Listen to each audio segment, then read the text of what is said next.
Narito na ang PTV Balita ngayon. Umakyat na sa 75 ang naitatalang fireworks-related injuries ng DOH o Department of Health. Ayon sa DOH, 14 sa mga ito ay sanhi ng paggamit ng mga ipinagbabawal na paputok. 2 naman sa mga naputukan ay kinakailangang putulan ng daliri dahil sa paggamit ng plapla. Pinakamaraming naitala sa NCR o National Capital Region, Central Luzon at Ilocos Region.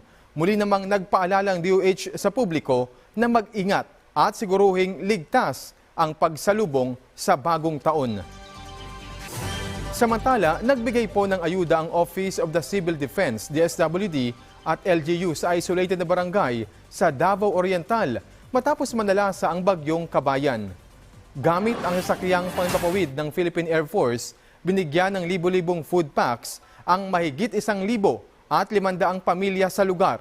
Mababatid, napahirapan ang paghahatid ng ayuda sa naturang barangay dahil sa nawasak na tulay at gumuhong lupa na iniwan ng nagdaang kalamidad. Tinawag namang fake news ng Metropolitan Manila Development Authority ang mga kumakalat na infographic sa social media hinggil sa di umano'y kinita ng mga pelikulang kalahok sa Metro Manila Film Festival o MMFF. Ayon sa MMDA, walang inilabas sa ganitong impormasyon ang komiteng nangangasiwa sa MMFF. Apila po ng MMDA sa mga manonood, huwag paniwalaan ng mga lumalabas sa social media lalo't hindi naman lehitimo ang pinagmulan nito.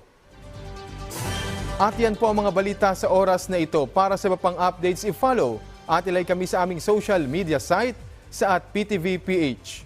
Ako sa Alan Francisco. Magandang hapon.